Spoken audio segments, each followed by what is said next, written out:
The Ghost Village, written by Peter Straub, performed by Scott MacDonald. 1.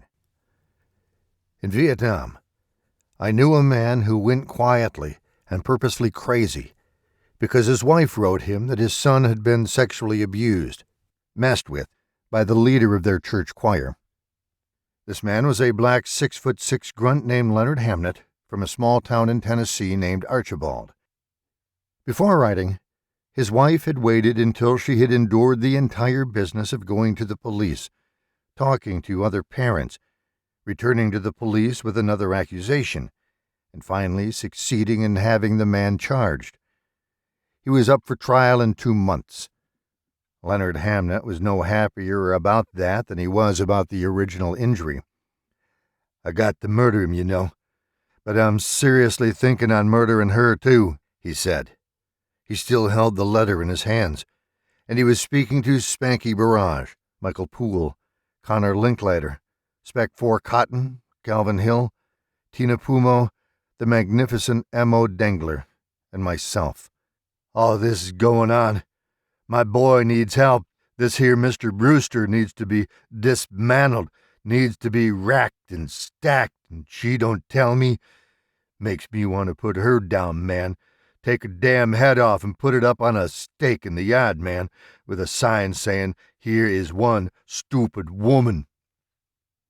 We were in the unofficial part of Camp Crandall, known as No Man's Land, located between the wire perimeter and a shack, also unofficial, where a cunning little weasel named Wilson Manley sold contraband beer and liquor.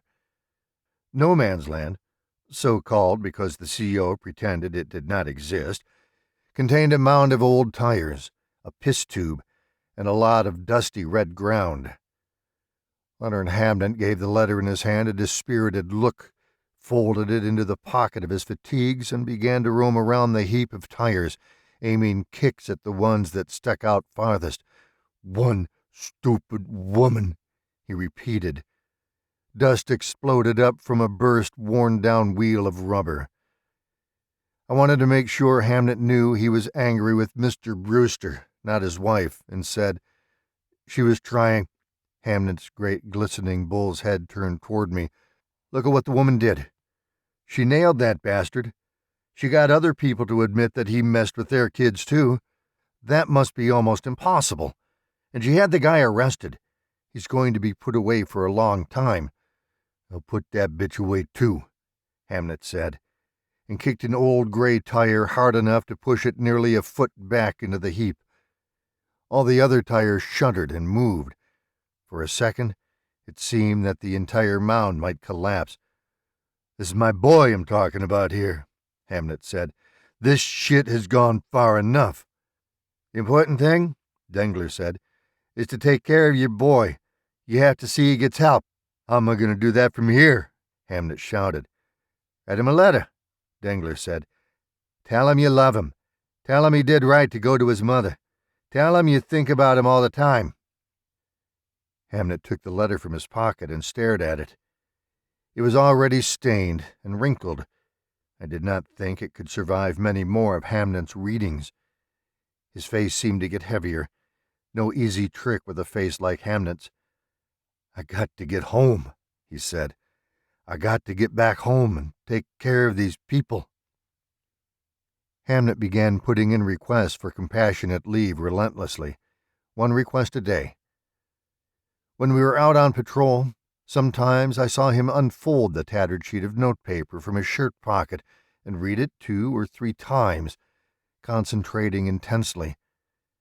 When the letter began to shred along the folds, Hamnet taped it together. We were going out on 4- and 5-day patrols during that period, taking a lot of casualties. Hamnet performed well in the field, but he had retreated so far within himself that he spoke in monosyllables. He wore a dull, glazed look and moved like a man who had just eaten a heavy dinner. I thought he looked like a man who had given up, and when people gave up, they did not last long. They were already very close to death, and other people avoided them. We were camped in a stand of trees at the edge of a paddy. That day we had lost 2 men so new that I had already forgotten their names. We had to eat cold sea rations because heating them with C4 would have been like putting up billboards and arc lights. We couldn't smoke, and we were not supposed to talk. Hamnet sea rations consisted of an old can of Spam that dated from an earlier war and a can of peaches. He saw Spanky staring at the peaches and tossed him the can. Then he dropped the Spam between his legs. Death was almost visible around him. He fingered the note out of his pocket and tried to read it in the damp gray twilight. At that moment, someone started shooting at us, and the lieutenant yelled, "Jit!" and we dropped our food and returned fire at the invisible people trying to kill us. When they kept shooting back, we had to go through the paddy. The warm water came up to our chests. At the dikes, we scrambled over and splashed down into the muck on the other side. A boy from Santa Cruz, California, named Thomas Blevins got a round in the back of his neck and dropped dead into the water just short of the first dike, and another boy named Tyrell Budd coughed and dropped down right beside him. The FO called in an artillery strike. We leaned against the backs of the last 2 dikes when the big shells came thudding in. The ground shook, and the water rippled, and the edge of the forest went up in a series of fireballs. We could hear the monkeys screaming. One by one, we crawled over the last dike onto the damp but solid ground on the other side of the paddy. Here, the trees were much sparser, and a little group of thatched huts was visible through them. Then 2 things I did not understand happened, one after the other. Someone off in the forest fired a mortar round at us. Just one. One mortar. One round. That was the first thing. I fell down and shoved my face in the muck, and everybody around me did the same. I considered that this might be my last second on earth, and greedily inhaled whatever life might be left to me. Whoever fired the mortar should have had an excellent idea of our location, and I experienced that endless moment of pure, terrifying helplessness, a moment in which the soul simultaneously clings to the body and readies itself to let go of it, until the shell landed on top of the last dike and blew it to bits. Dirt, mud, and water slopped down around us, and shell fragments whizzed through the air. One of the fragments sailed over us, sliced a hamburger-sized wad of bark and wood from a tree, and clanged into Spanky Barrage's helmet with a sound like a brick hitting a garbage can. The fragment fell to the ground, and a little smoke drifted up from it. We picked ourselves up. Spanky looked dead, except that he was breathing. Hamnet shouldered his pack and picked up Spanky and slung him over his shoulder. He saw me looking at him. "I got to take care of these people," he said. The other thing I did not understand, apart from why there had been only one mortar round, came when we entered the village. Lieutenant Harry Beavers had yet to join us, and we were nearly a year away from the events at Eatook, when everything, the world and ourselves within the world, went crazy. I have to explain what happened. Lieutenant Harry Beavers killed 30 children in a cave at Eatook, and their bodies disappeared. But Michael Poole and I went into that cave and knew that something obscene had happened in there. We smelled evil. We touched its wings with our hands. A pitiful character named Victor Spatali ran into the cave when he heard gunfire and came pinwheeling out right away, screaming, covered with welts or hives that vanished almost as soon as he came out into the air. Poor Spatali had touched it too. Because I was 20 and already writing books in my head, I thought that the cave was the place where the other Tom Sawyer ended, where Injun Joe raped Becky Thatcher and slit Tom's throat. When we walked into the little village in the woods on the other side of the rice paddy, I experienced a kind of foretaste of Eatook. If I can say this without setting off all the Gothic bells, the place seemed intrinsically, inherently wrong. It was too quiet, too still, completely without noise or movement. There were no chickens, dogs, or pigs. No old women came out to look us over.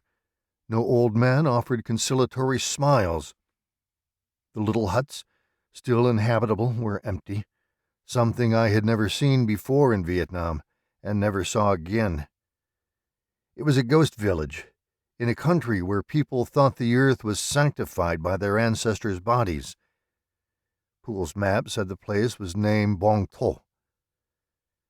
Hamnet lowered Spanky into the long grass as soon as we reached the center of the empty village. I bawled out a few words in my poor Vietnamese. Spanky groaned. He gently touched the sides of his helmet. "I caught a head wound," he said. "Wouldn't have a head at all, you was only wearing your liner," Hamnet said. Spanky bit his lips and pushed the helmet up off his head. He groaned. A finger of blood ran down beside his ear. Finally, the helmet passed over a lump the size of an apple that rose up from under his hair. Wincing, Spanky fingered this enormous knot. "I see double," he said. "I'll never get that helmet back on."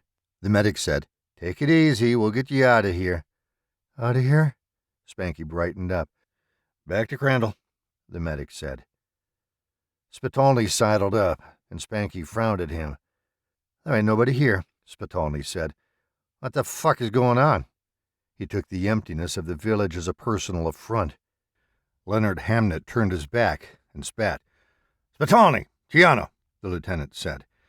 "Go into the paddy and get Tyrell and Blevins, now." Tattoo Tiano, who was due to die 6.5 months later, and was Spitalny's only friend, said, "You do it this time, Lieutenant." Hamnet turned around and began moving toward Tiano and Spitalny. He looked as if he had grown 2 sizes larger, as if his hands could pick up boulders. I had forgotten how big he was. His head was lowered, and a rim of clear white showed above the irises. I wouldn't have been surprised if he had blown smoke from his nostrils. "Hey, I'm gone. I'm already there," Tiano said. He and Spitalny began moving quickly through the sparse trees. Whoever had fired the mortar had packed up and gone. By now it was nearly dark, and the mosquitoes had found us. "So?" Poole said. Hamnet sat down heavily enough for me to feel the shock in my boots. He said, "I have to go home, Lieutenant. I don't mean no disrespect, but I cannot take this shit much longer." The lieutenant said he was working on it. Poole, Hamnet, and I looked around at the village. Spanky Burrage said, "A quiet place for Ham to catch up on his reading." "Maybe I better take a look," the lieutenant said. He flicked the lighter a couple of times and walked off toward the nearest hut. The rest of us stood around like fools, listening to the mosquitoes and the sounds of Tiano and Spitalny pulling the dead men up over the dikes. Every now and then Spanky groaned and shook his head.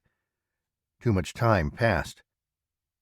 The lieutenant said something almost inaudible from inside the hut. He came back outside in a hurry, looking disturbed and puzzled even in the darkness. "Underhill, Poole," he said, "I want you to see this."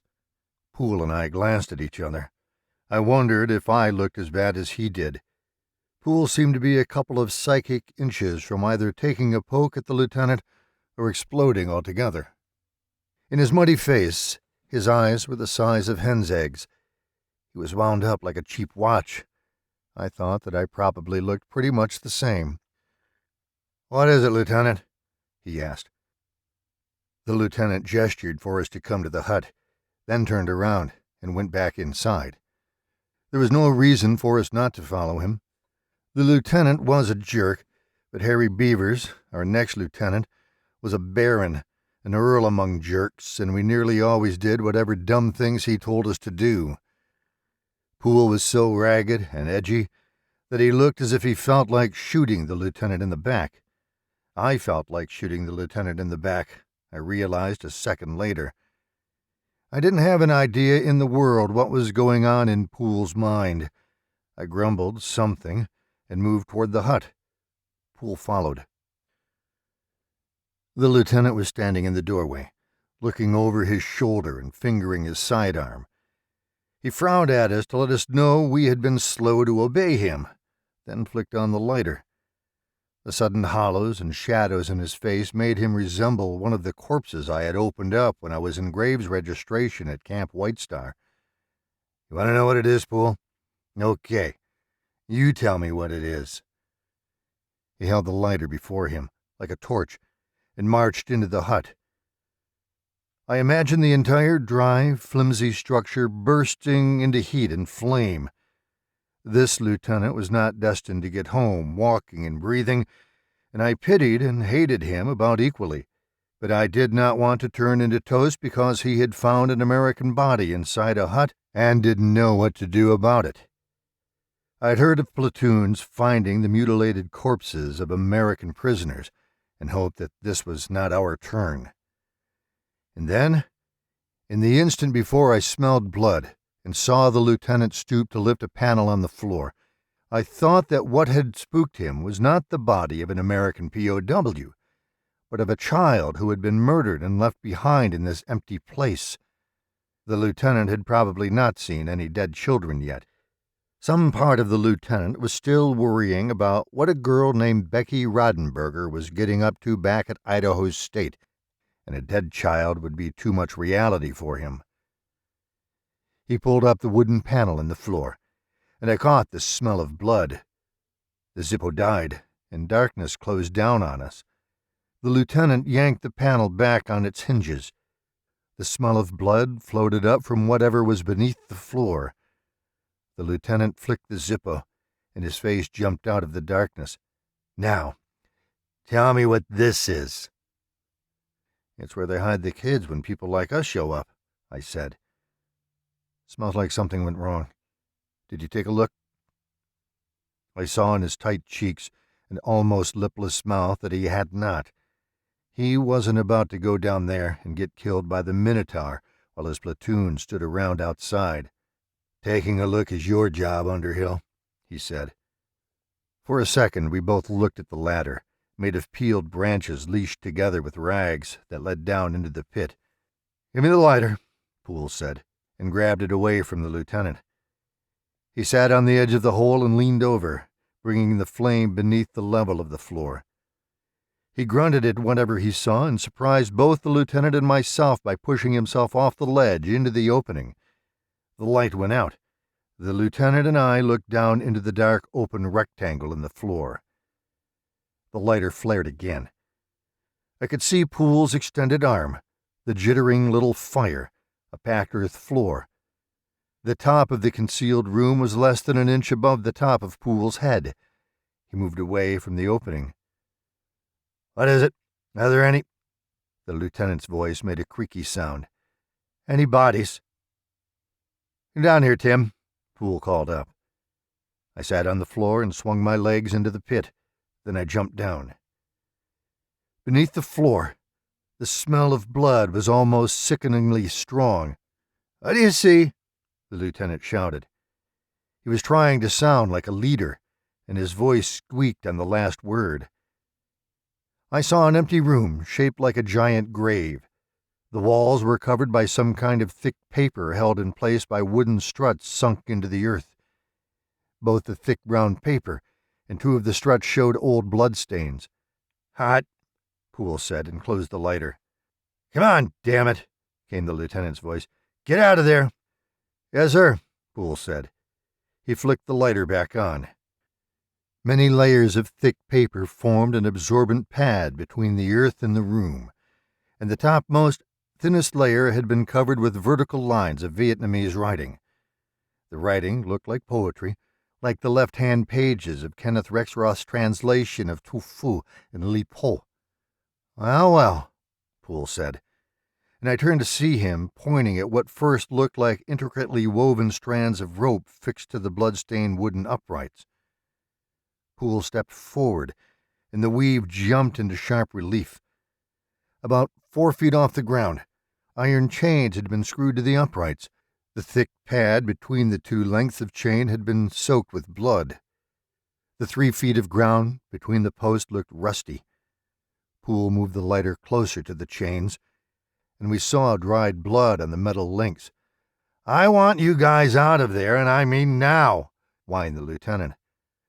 Poole slapped the lighter shut. "I just changed my mind," I said softly. "I'm putting $20 into the Elijah Fund. For 2 weeks from today. That's what, June 20th?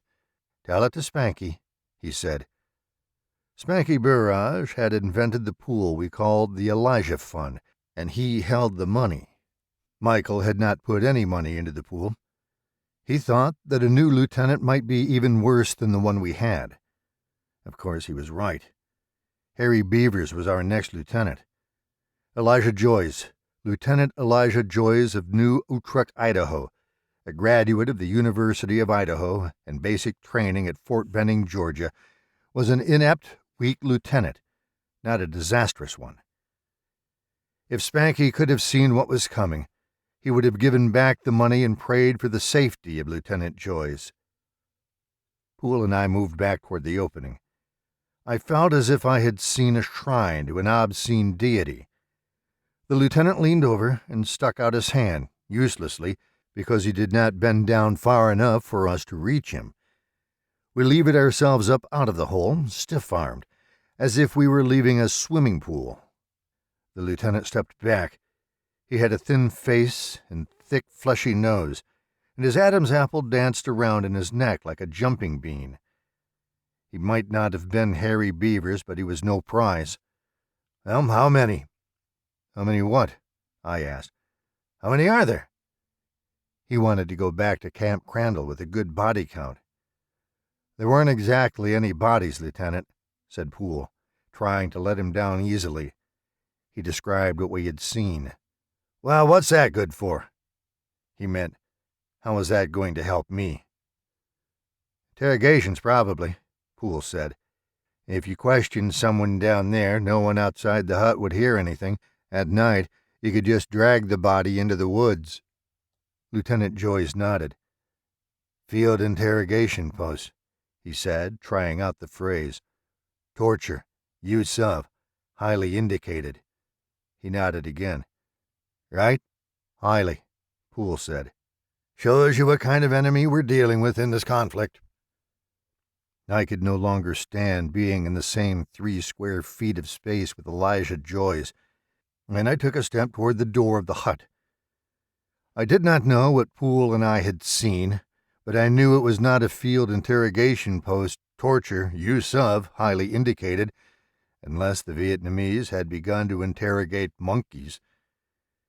It occurred to me that the writing on the wall might have been names instead of poetry. I thought we had stumbled into a mystery that had nothing to do with the war, a Vietnamese mystery. For a second, music from my old life, music too beautiful to be endurable, started playing in my head. Finally, I recognized it. The Walk to the Paradise Garden, from A Village Romeo and Juliet by Frederick Delius. Back in Berkeley, I had listened to it hundreds of times. If nothing else had happened, I think I could have replayed the whole piece in my head. Tears filled my eyes, and I stepped toward the door of the hut. Then I froze. A ragged Vietnamese boy of 7 or 8 was regarding me with great seriousness from the far corner of the hut. I knew he was not there. I knew he was a spirit. I had no belief in spirits, but that's what he was. Some part of my mind, as detached as a crime reporter, reminded me that The Walls to the Paradise Garden was about 2 children who were about to die, and that, in a sense, the music was their death. I wiped my eyes with my hand, and when I lowered my arm, the boy was still there. He was beautiful, beautiful in the ordinary way, as Vietnamese children nearly always seemed beautiful to me. Then he vanished all at once, like the flickering light of the Zippo. I nearly groaned aloud. That child had been murdered in the hut. He had not just died. He had been murdered. I said something to the other 2 men and went through the door into the growing darkness. I was very dimly aware of the lieutenant asking Poole to repeat his description of the uprights and the bloody chain. Hamnet and Barrage and Calvin Hill were sitting down and leaning against a tree. Victor Spitalny was wiping his hands on his filthy shirt. White smoke curled up from Hill's cigarette, and Tina Pumo exhaled a long white stream of vapor. The unhinged thought came to me with an absolute conviction that this was the Paradise Garden.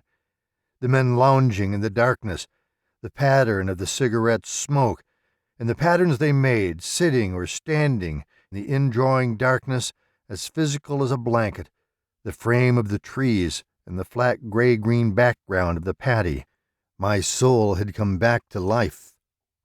Then I became aware that there was something wrong about the men arranged before me, and again it took a moment for my intelligence to catch up to my intuition.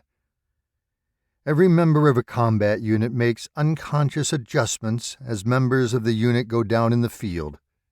Survival sometimes depends on the number of people you know are with you, and you keep count without being quite aware of doing it. I had registered that 2 men too many were in front of me. Instead of 7, there were 9, and the 2 men that made up the 9 of us left were still behind me in the hut. M.O. Dengler was looking at me with growing curiosity, and I thought he knew exactly what I was thinking. A sick chill went through me. I saw Tom Blevins and Tyrell Budd standing together at the far right of the platoon, a little muddier than the others, but otherwise different from the rest only in that, like Dengler, they were looking directly at me. Hill tossed a cigarette away in an arc of light. Poole and Lieutenant Joyce came out of the hut behind me. Leonard Hamnet patted his pocket to reassure himself that he still had his letter. I looked back at the right of the group, and the 2 dead men were gone.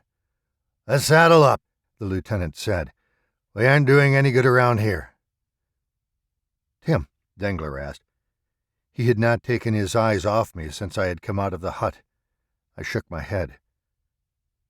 "Oh, what was it?" asked Tina Pumo. "Was it juicy?"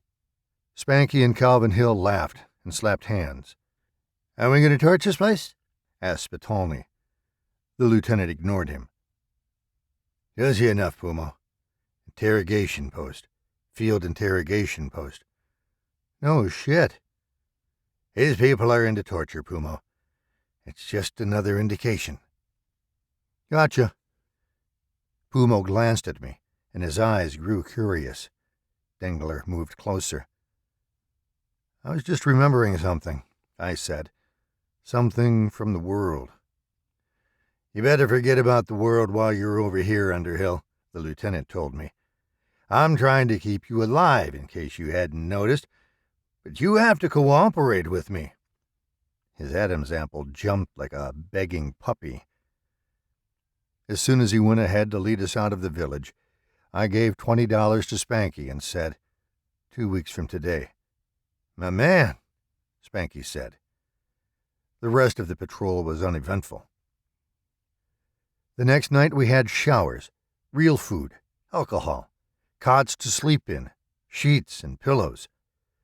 2 new guys replaced Tyrell Budd and Thomas Blevins, whose names were never mentioned again, at least by me, until long after the war was over and Poole, Linklater, Pumo, and I looked them up, along with the rest of our dead, on the wall in Washington. I wanted to forget the patrol, especially what I had seen and experienced inside the hut. I wanted the oblivion that came in powdered form. I remember that it was raining. I remember the steam lifting off the ground, and the condensation dripping down the metal poles in the tents. Moisture shone on the faces around me. I was sitting in the brothers' tent, listening to the music Spanky Barrage played on the big reel-to-reel recorder he had bought on R&R in Taipei. Spanky Barrage never played Delius, but what he played was paradisal. Great jazz from Armstrong to Coltrane, on reels recorded for him by his friends back in Little Rock, and that he knew so well he could find individual tracks and performances without bothering to look at the counter.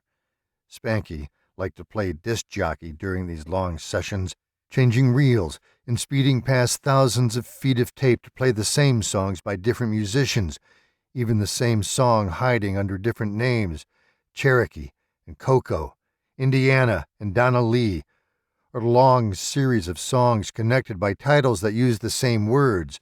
I thought about you, Art Tatum, You and the Night and the Music, Sonny Rollins, I Love You, Bill Evans, If I Could Be With You, Ike Quebec, You Leave Me Breathless, Milt Jackson.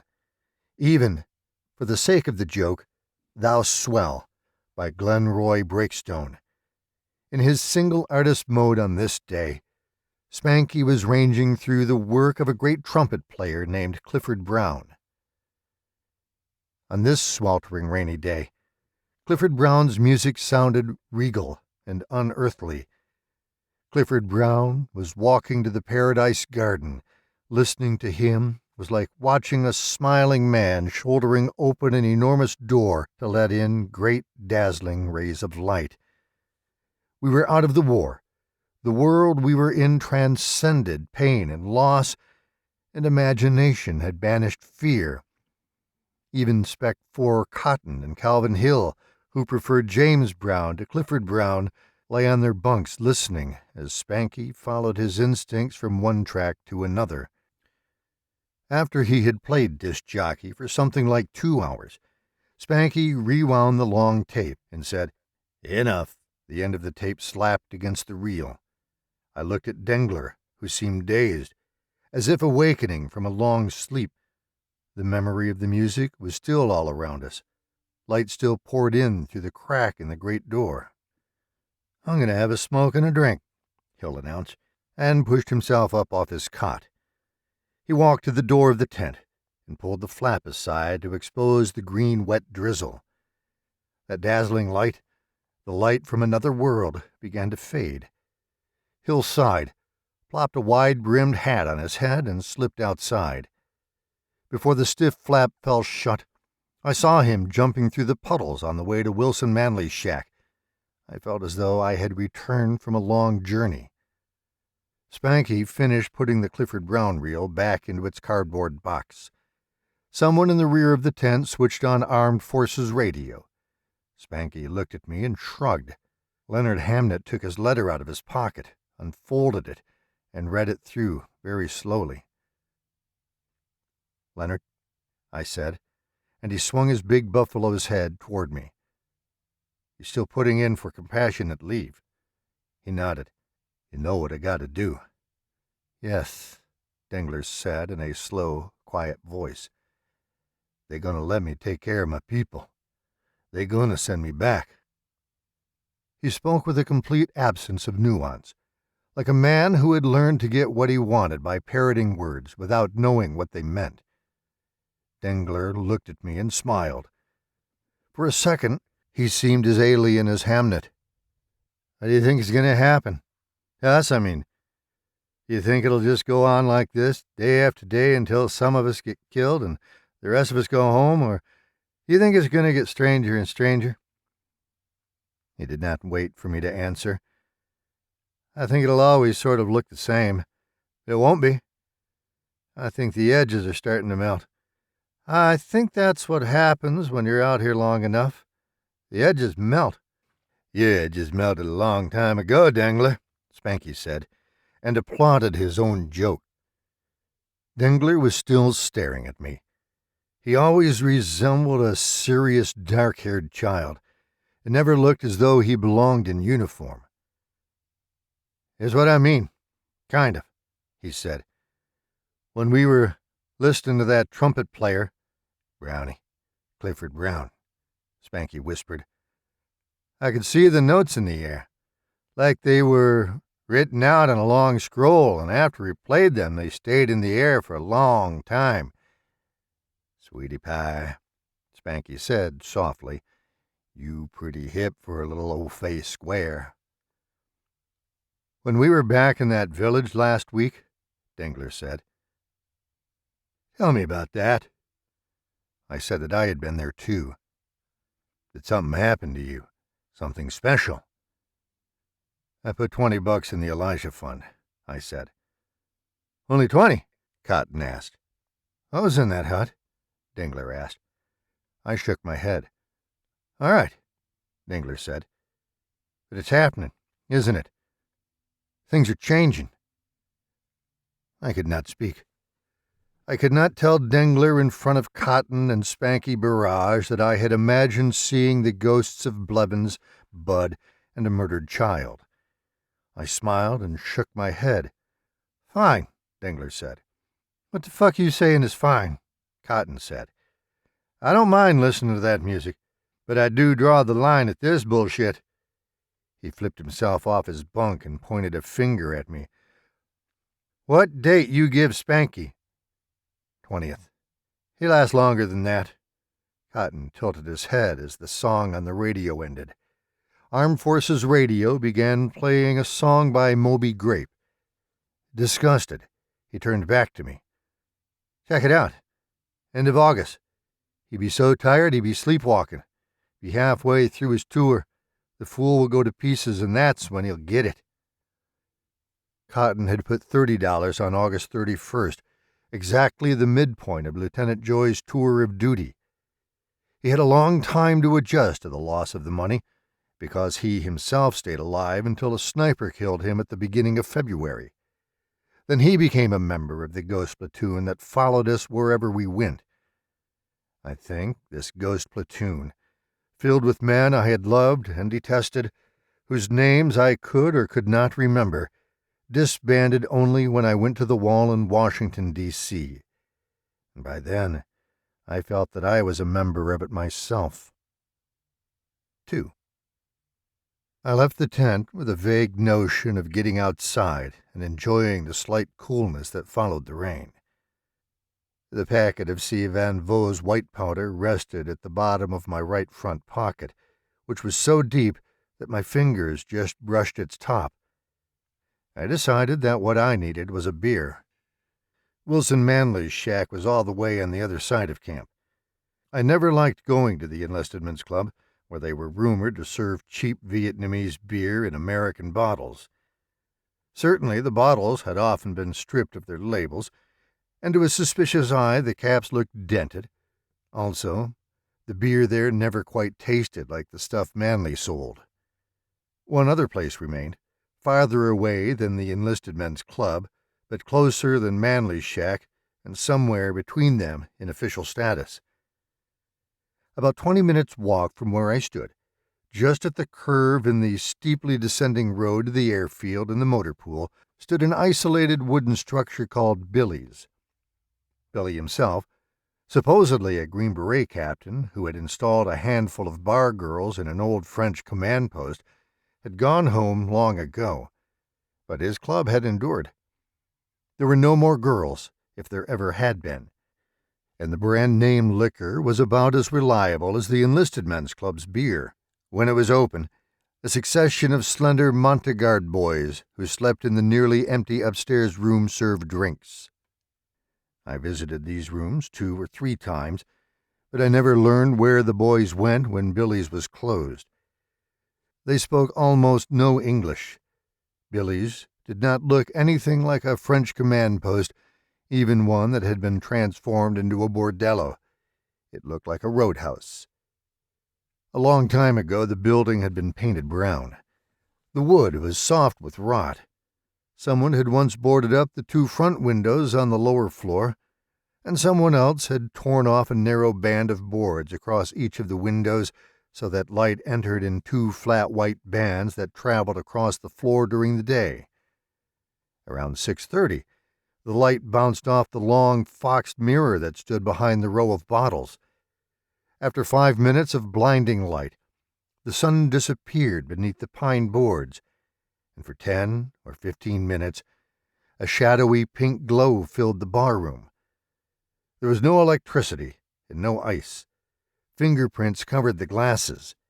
When you needed a toilet, you went to a cubicle with inverted metal boot prints on either side of the hole in the floor. The building stood in a little grove of trees in the curve of the descending road, and as I walked toward it in the diffuse reddish light of the sunset, a mud-spattered jeep, painted in the colors of camouflage, gradually came into view to the right of the bar, emerging from invisibility like an optical illusion. The jeep seemed to have floated out of the trees behind it, to be a part of them. I heard low male voices, which stopped when I stepped onto the soft boards of the front porch. I glanced at the Jeep, looking for insignia or identification, but the mud covered the door panels. Something white gleamed dully from the back seat. When I looked more closely, I saw in a coil of rope an oval of bone that it took me a moment to recognize as the top of a painstakingly cleaned and bleached human skull. Before I could reach the handle, the door opened. A boy named Mike stood before me in loose khaki shorts and a dirty white shirt much too large for him. Then he saw who I was. "Oh," he said. "Yes, Tim. Okay, you come in." His real name was not Mike, but Mike was what it sounded like. He carried himself with an odd defensive alertness, and he shot me a tight, uncomfortable smile. "Bar table, right side." "It's okay?" I asked, because everything about him told me that it wasn't. "Yes."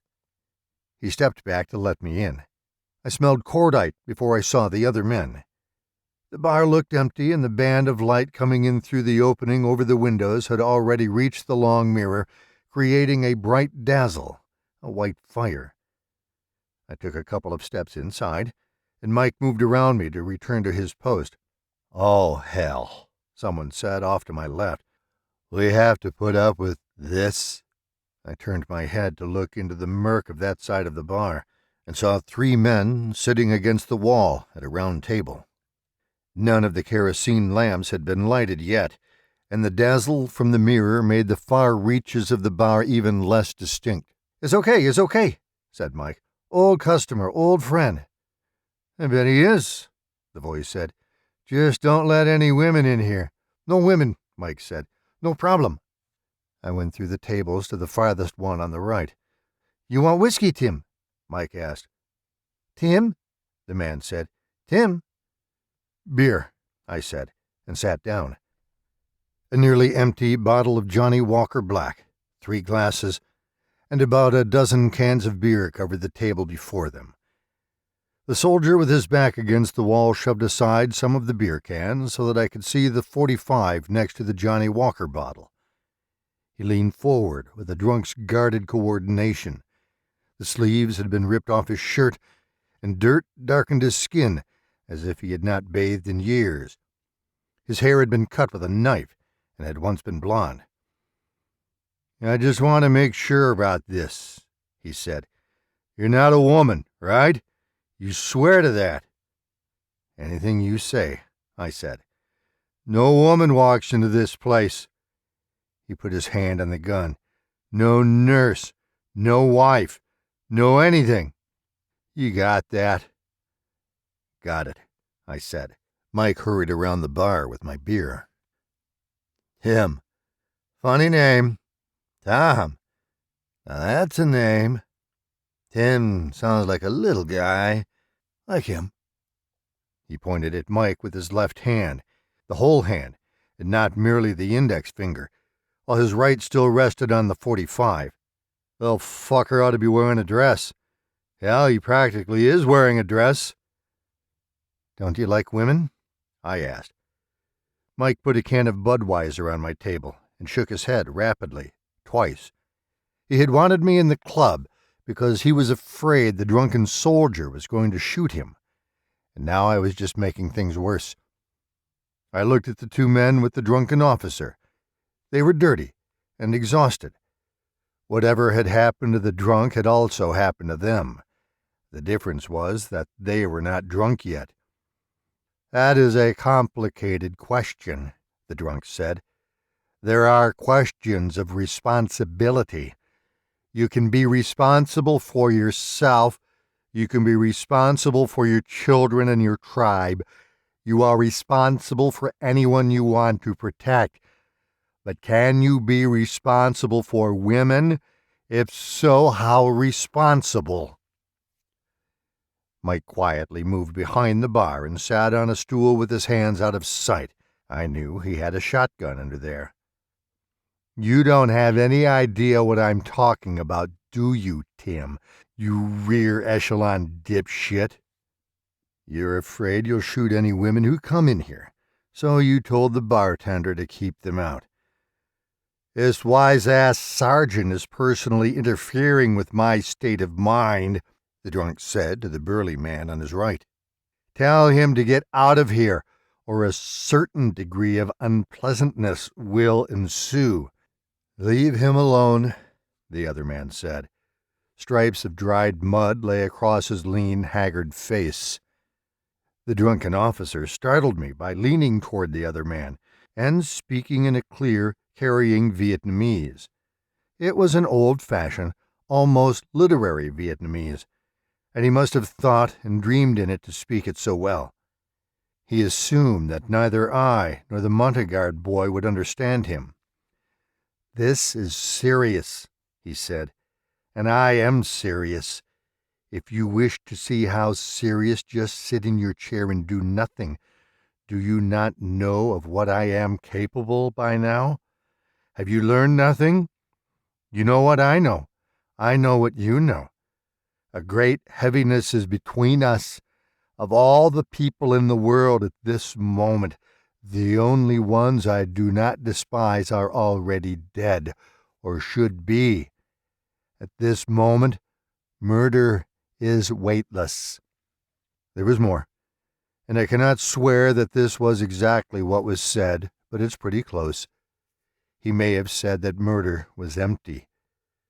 Then he said, in that same flowing Vietnamese, that even to my ears sounded as stilted as the language of a third-rate Victorian novel, "Recall what is in our vehicle, carriage. You should remember what we have brought with us, because I shall never forget it. Is it so easy for you to forget?" It takes a long time and a lot of patience to clean and bleach bone. A skull would be more difficult than most of a skeleton. "Your leader requires more of this nectar," he said, and rolled back in his chair, looking at me, with his hand on his gun. "Whiskey," said the burly soldier. Mike was already pulling the bottle off the shelf. He understood that the officer was trying to knock himself out before he would find it necessary to shoot someone. For a moment, I thought that the burly soldier to his right looked familiar. His head had been shaved so close he looked bald, and his eyes were enormous above the streaks of dirt. A stainless steel watch hung from a slot in his collar. He extended a muscular arm for the bottle Mike passed him while keeping as far from the table as he could. The soldier twisted off the cap and poured into all 3 glasses. The man in the center immediately drank all the whiskey in his glass and banged the glass down on the table for a refill. The haggard soldier, who had been silent until now, said, "Something is going to happen here." He looked straight at me. "Pal, that man is nobody's pal," the drunk said. Before anyone could stop him, he snatched up the gun, pointed it across the room, and fired. There was a flash of fire, a huge explosion, and the reek of cordite. The bullet went straight through the soft wooden wall, about 8 feet to my left. A stray bit of light slanted through the hole it made. For a moment I was deaf. I swallowed the last of my beer and stood up. My head was ringing. "Is it clear that I hate the necessity for this kind of shit?" said the drunk. "Is that much understood?" The soldier who had called me pal laughed, and the burly soldier poured more whiskey into the drunk's glass. Then he stood up and started coming toward me. Beneath the exhaustion and the stripes of dirt, his face was taut with anxiety. He put himself between me and the man with the gun. "I am not a rear echelon dipshit," I said. "I don't want any trouble, but people like him do not own this war." "Will you maybe let me save your ass, Sergeant?" he whispered. "Major Batchelor hasn't been anywhere near white men in 3 years, and he's having a little trouble readjusting. Compared to him, we're all rear echelon dipshits." I looked at his tattered shirt. "Are you his babysitter, Captain?" He gave me an exasperated look and glanced over his shoulder at the major. "Major, put down your damn weapon. The sergeant is a combat soldier. He is on his way back to camp. I don't care what he is, the major said in Vietnamese. The captain began pulling me toward the door, keeping his body between me and the other table. I motioned for Mike to come out with me. Don't worry, the major won't shoot him. Major Bachelor loves the yards, the captain said. He gave me an impatient glance because I had refused to move at his pace. Then I saw him notice my pupils. God damn, he said, and then he stopped moving altogether and said, God damn, again, but in a different tone of voice. I started laughing. Oh, this is, he shook his head. This is really. Where have you been? I asked him. John Ransom turned to the table. Hey, I know this guy. He's an old football friend of mine. Major Bachelor shrugged and put the .45 back on the table. His eyelids had nearly closed. I don't care about football, he said, but he kept his hand off the weapon. Buy the sergeant a drink, said the haggard officer. Buy the fucking sergeant a drink, the major chimed in. John Ransom quickly moved to the bar and reached for a glass, which the confused Mike put into his hand. Ransom went through the tables, filled his glass and mine, and carried both back to join me. We watched the major's head slip down by notches toward his chest. When his chin finally reached the unbuttoned top of his ruined shirt, Ransom said, All right, Bob. And the other man slid the .45 out from under the major's hand. He pushed it beneath his belt. The man is out, Bob said. Ransom turned back to me. He was up 3 days straight with us. God knows how long before that. Ransom did not specify who he was. Bob and I got some sleep, trading off, but he just kept on talking. He fell into one of the chairs at my table and tilted his glass to his mouth. I sat down beside him. For a moment no one in the bar spoke. The line of light from the open space across the windows had already left the mirror and was now approaching the place on the wall that meant it would soon disappear. Mike lifted the cover from one of the lamps and began trimming the wick. How come you're always fucked up when I see you? You have to ask. He smiled. He looked very different from when I had seen him preparing to give a sales pitch to Senator Berman at Camp White Star. His body had thickened and hardened, and his eyes had retreated far back into his head. He seemed to me to have moved a long step nearer the goal I had always seen in him than when he had given me the zealot's word about stopping the spread of communism. This man had taken in more of the war, and that much more of the war was inside him now. I got you off Graves' registration at White Star, didn't I? I agreed that he had. What did you call it? The body squad? It wasn't even a real Graves registration unit, was it? He smiled and shook his head. I took care of your Captain McHugh, too. He was using it as a kind of dumping ground. I don't know how he got away with it as long as he did. The only one with any training was that sergeant. What's his name? Italian. De Maestro. Ransom nodded. The whole operation was going off the rails. Mike lit a big kitchen match and touched it to the wick of the kerosene lamp. I heard some things. He slumped against the wall and swallowed whiskey. He closed his eyes. Some crazy stuff went on back there. I asked if he was still stationed in the highlands up around the Laotian border. He almost sighed when he shook his head. You're not with the tribesmen anymore. What were they? Katu? He opened his eyes. You have a good memory. No, I'm not there anymore. He considered saying more, but decided not to. He had failed himself.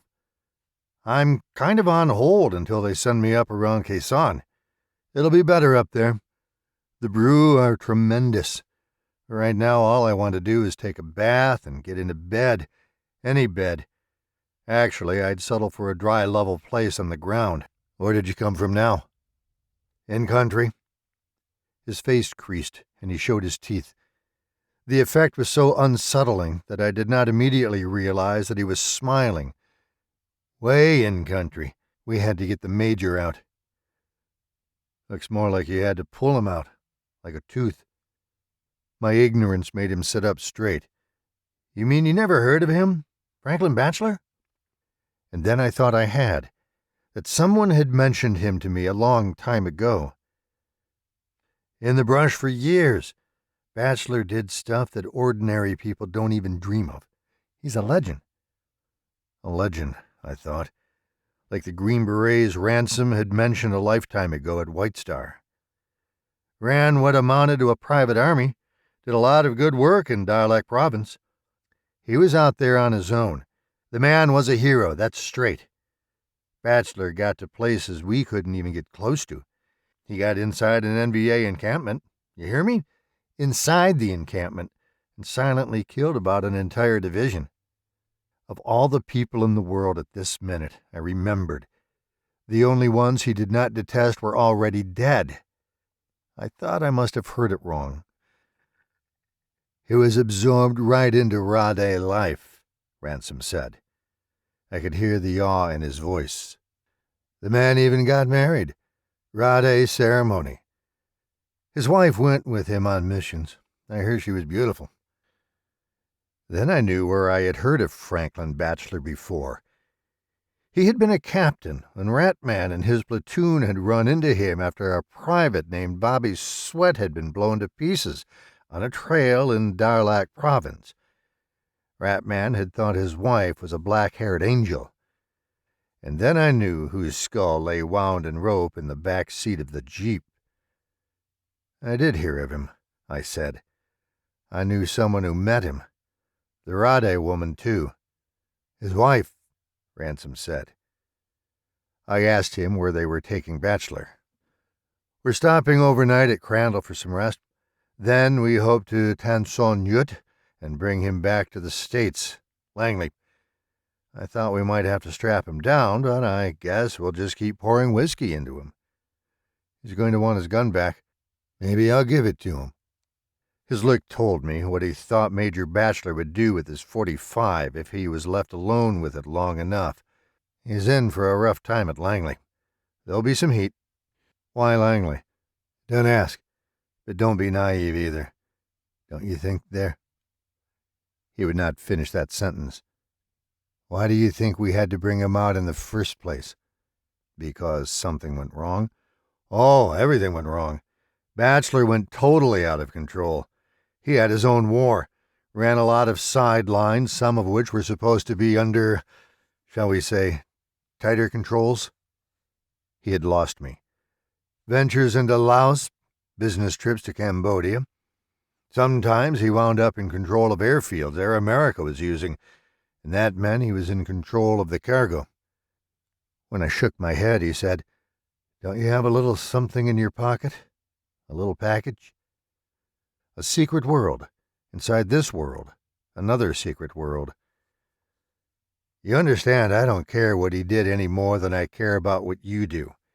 I think Langley can go fuck itself. Batchelor wrote the book. In spite of his sidelines, in spite of whatever trouble he got into. The man was effective. He stepped over a boundary, maybe a lot of boundaries, but tell me that you can do what we're supposed to do without stepping over boundaries.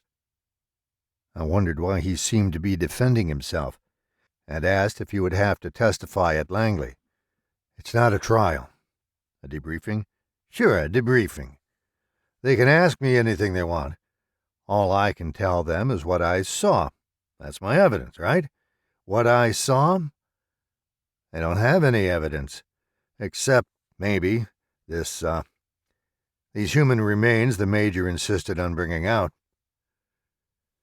For a second I wished that I could see the sober, shadowy gentleman of Langley, Virginia, the gentleman with slicked-back hair and pinstriped suits, question Major Batchelor. They thought they were serious men. It was like Bong To in a funny way. Ransom waited for me to ask. When I did not, he said, "A ghost town, I mean. I don't suppose you've ever heard of Bong To?" My unit was just there. His head jerked up. A mortar round scared us into the village. You saw the place? I nodded. Funny story. Now he was sorry he had ever mentioned it. Well, think about Bachelor now. I think he must have been in Cambodia or someplace, doing what he does, when his village was overrun. He comes back and finds everybody dead, his wife included. I don't think Bachelor killed those people. They weren't just dead. They'd been made to beg for it.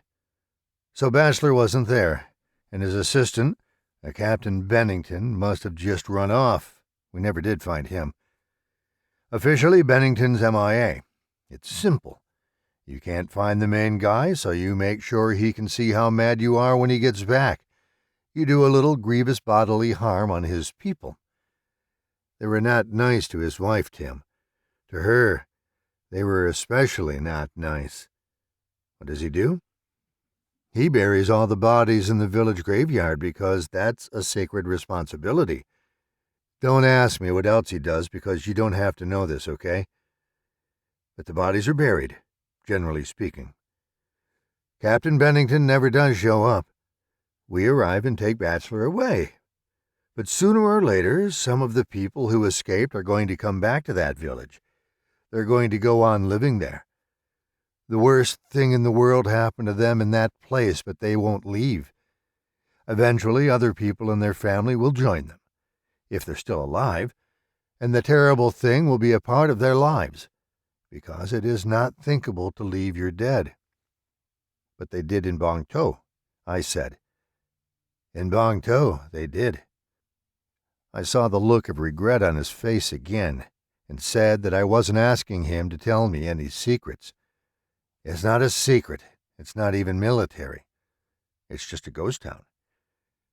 Ransom was still uncomfortable. He turned his glass around and around in his hands before he drank. I'll have to get the Major into camp.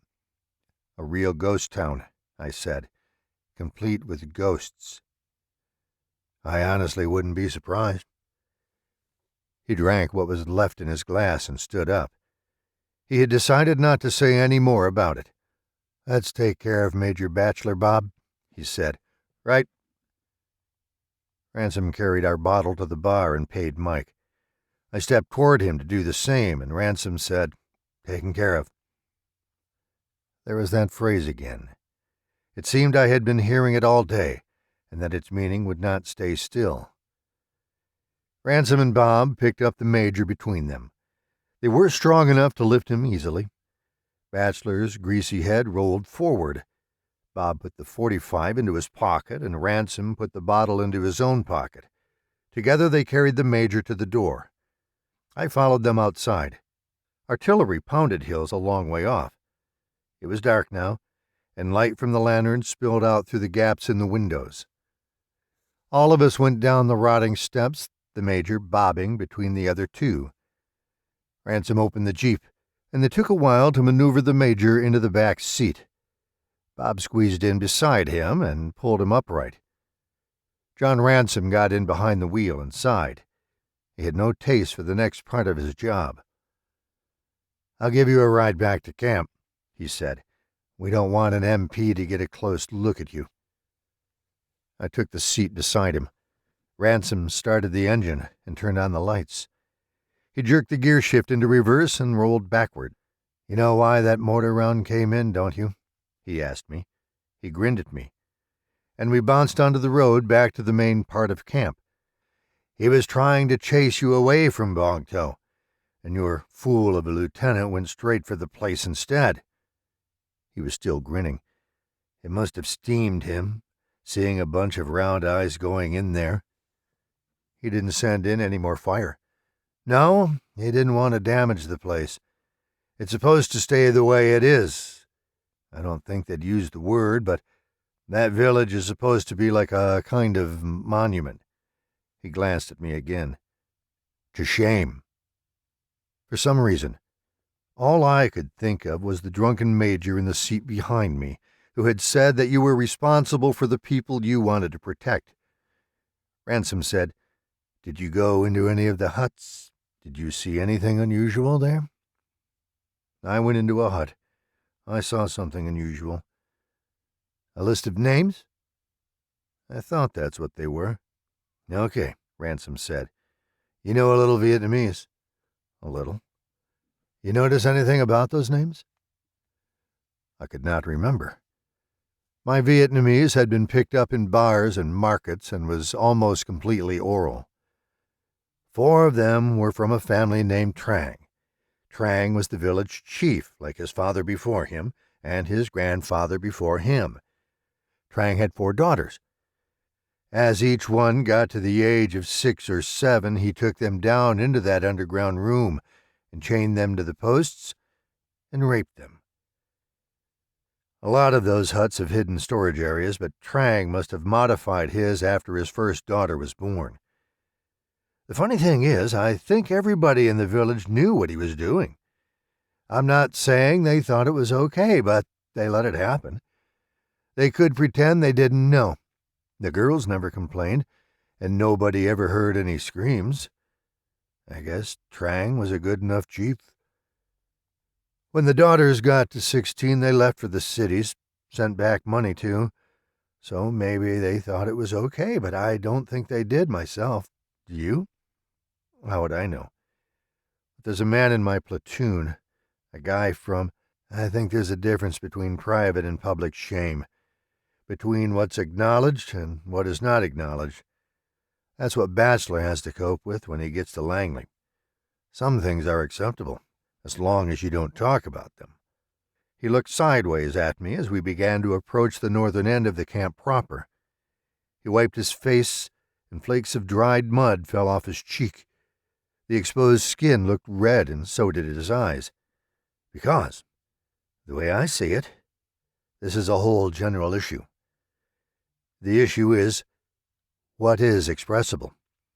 This goes way beyond the tendency of people to tolerate thoughts, actions, or behavior they would otherwise find unacceptable. I had never heard a soldier speak this way before. It was a little bit like being back in Berkeley. I'm talking about the difference between what is expressed and what is described, Ransom said. A lot of experience is unacknowledged. Religion lets us handle some of the unacknowledged stuff in an acceptable way.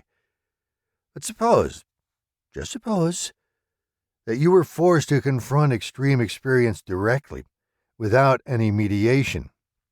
I have, I said. You have too. More extreme than combat, more extreme than terror. Something like that happened to the Major. He encountered God. Demands were made upon him. He had to move out of the ordinary, even as he defined it. Ransom was telling me how Major Bachelor had wound up being brought to Camp Crandall with his wife's skull, but none of it was clear to me. I've been learning things, Ransom told me. He was almost whispering. Think about what would make all the people of a village pick up and leave when sacred obligation ties them to that village. I don't know the answer, I said. An even more sacred obligation, created by a really spectacular sense of shame. When a crime is too great to live with, the memory of it becomes sacred, becomes the crime itself. I remember thinking that the arrangement in the hut's basement had been a shrine to an obscene deity. Here we have this village and its chief. The village knows but does not know what the chief has been doing. They are used to consulting and obeying him. Then, one day, a little boy disappears. My heart gave a thud. A little boy, say 3. Old enough to talk and get into trouble, but too young to take care of himself. He's just gone. Poof. Well, this is Vietnam, right? You turn your back, your kid wanders away, some animal gets him. He could get lost in the jungle and wander into a claymore. Someone like you might even shoot him. He could fall into a booby trap and never be seen again. It could happen. A couple of months later, it happens again. Mom turns her back. Where the hell did Junior go? This time they really look. Not just Mom and Grandma, all their friends. They scour the village. The villagers scour the village, every square foot of that place, and then they do the same to the rice paddy, and then they look through the forest. And guess what happens next? This is the interesting part.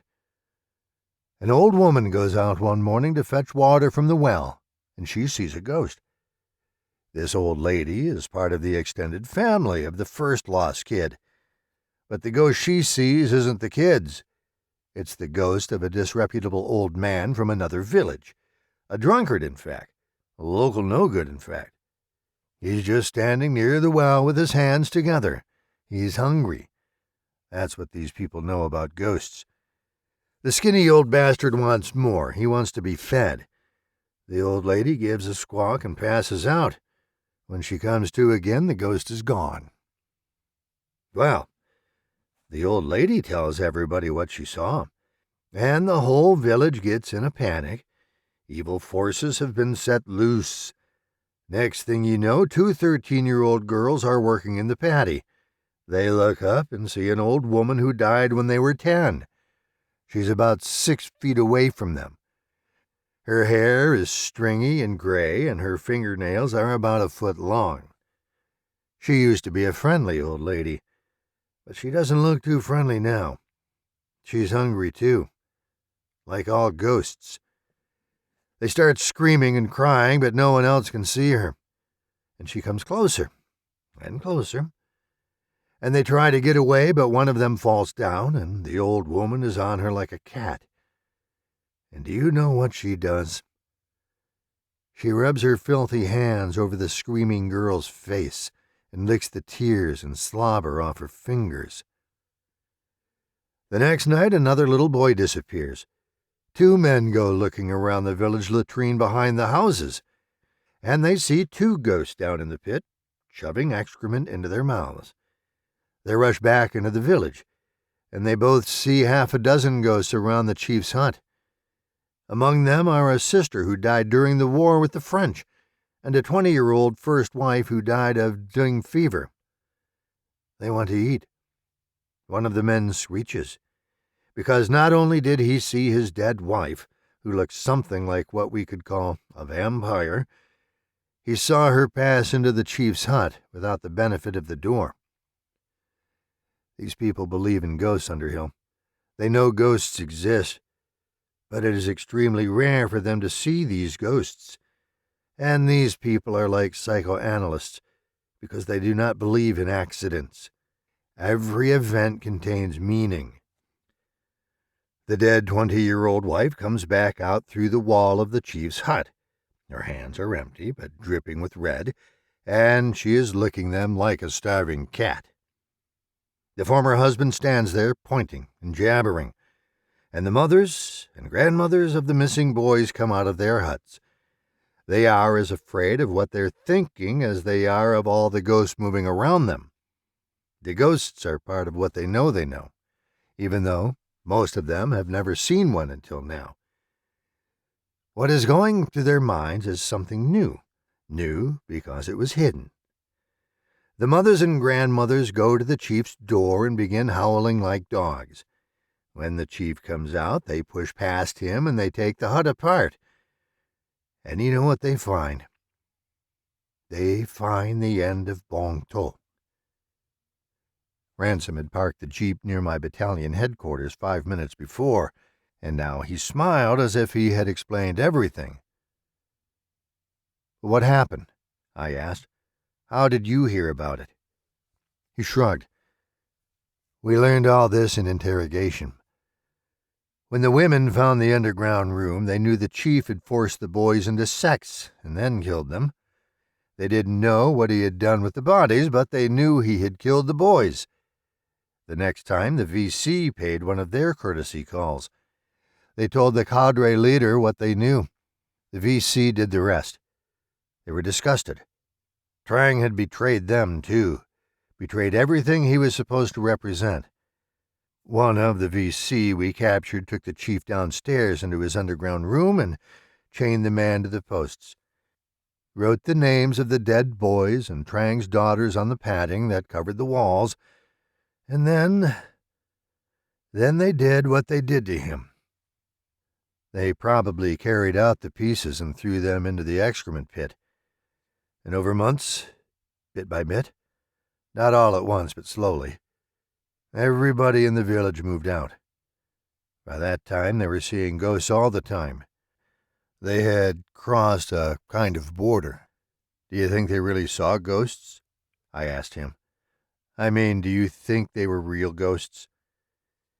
If you want an expert opinion, you'd have to ask Major Bachelor. He has a lot to say about ghosts.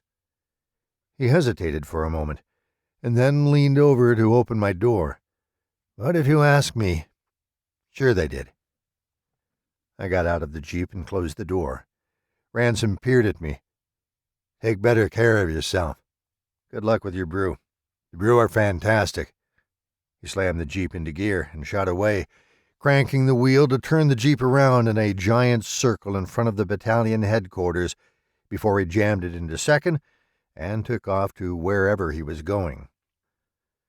2 weeks later, Leonard Hamnet managed to get the Lutheran chapel at Crandall to write a letter to the Tin Man for him. And 2 days after that, he was in a clean uniform, packing up his kit for an overnight flight to an Air Force base in California. From there, he was connecting to a Memphis flight, and from there, the Army had booked him onto a 6-passenger puddle jumper to Lookout Mountain. When I came into Hamnet's tent, he was zipping his bag shut in a zone of quiet afforded him by the other men. He did not want to talk about where he was going or the reason he was going there, and instead of answering my questions about his flights, he unzipped a pocket on the side of his bag and handed me a thick folder of airline tickets. I looked through them and gave them back. Hard travel, I said. From now on, everything is easy, Hamnet said. He seemed rigid and constrained as he zipped the precious tickets back into the bag. By this time, his wife's letter was a rag held together with Scotch tape. I could picture him reading and rereading it for the 1,000th or 2,000th time on the long flight over the Pacific. They need your help, I said. I'm glad they're going to get it. That's right. Hamnet waited for me to leave him alone. Because his bag seemed heavy, I asked about the length of his leave. He wanted to get the tickets back out of the bag rather than answer me directly, but he forced himself to speak. They gave me 7 days, plus travel time. Good, I said, meaninglessly. And then there was nothing left to say, and we both knew it. Hamnet hoisted his bag off his bunk and turned to the door without any of the usual farewells and embraces. Some of the other men called to him, but he seemed to hear nothing but his own thoughts. I followed him outside and stood beside him in the heat. Hamnet was wearing a tie, and his boots had a high polish. He was already sweating through his stiff khaki shirt. He would not meet my eyes. In a minute, a jeep pulled up before us. The Lutheran chapel had surpassed himself.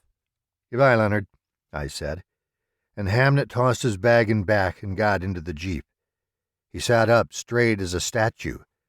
The private driving the jeep said something to him as they drove off, but Hamnet did not reply. I bet he did not say a word to the stewardesses either, or to the cab drivers, or baggage handlers, or anyone else who witnessed his long journey home. 3. On the day after Leonard Hamnet was scheduled to return, Lieutenant Joyce called Michael Poole and myself into his quarters to tell us what had happened back in Tennessee. He held a sheaf of papers in his hand, and he seemed both angry and embarrassed. Hamnet would not be returning to the platoon. It was funny. Well, of course it wasn't funny at all. The whole thing was terrible. That was what it was. Someone was to blame, too. Irresponsible decisions had been made, and we'd all be lucky if there wasn't an investigation. We were closest to the man. Hadn't we seen what was likely to happen? If not, what the hell was our excuse? Didn't we have any inkling of what the man was planning to do? Well, yes, at the beginning, Poole and I said, but he seemed to have adjusted. "We have stupidity and incompetence all the way down the line here," said Lieutenant Elijah Joyce. "Here is a man who managed to carry a semi-automatic weapon through security at 3 different airports, bring it into a courthouse, and carry out threats he made months before without anybody stopping him." I remembered the bag Hamnet had tossed into the back of the Jeep. I remembered the reluctance with which he had zipped it open to show me his tickets. Hamnet had not carried his weapon through airport security. He had just shipped it home in his bag and walked straight through customs in his clean uniform and shiny boots. As soon as the foreman had announced the guilty verdict, Leonard Hamnet had gotten to his feet, pulled the semi-automatic pistol from inside his jacket, and executed Mr. Brewster where he was sitting at the defense table. While people shouted and screamed and dove for cover, while the courthouse officer tried to unsnap his gun, Hamnet killed his wife and his son. By the time he raised the pistol to his own head, the security officer had shot him twice in the chest. He died on the operating table at Lookout Mountain Lutheran Hospital, and his mother had requested that his remains receive burial at Arlington National Cemetery. His mother. Arlington. I ask you. That was what the lieutenant said. His mother. Arlington. I ask you. A private from Indianapolis named E.W. Burroughs won the $620 in the Elijah Fund when Lieutenant Joyce was killed by a fragmentation bomb 32 days before the end of his tour. After that, we were delivered, unsuspecting, into the hands of Harry Beavers, the lost boss, the worst lieutenant in the world. Private Burroughs died a week later, down in Dragon Valley, along with Tiano and Calvin Hill and lots of others, when Lieutenant Beavers walked us into a mined field, where we spent 48 hours under fire between 2 companies of NVA. I suppose Burroughs' mother, back in Indianapolis, got the $620. You've been listening to The Ghost Village, written by Peter Straub, found in the collection The Juniper Tree and Other Blue Rose Stories. This is Scott MacDonald. Thank you for listening.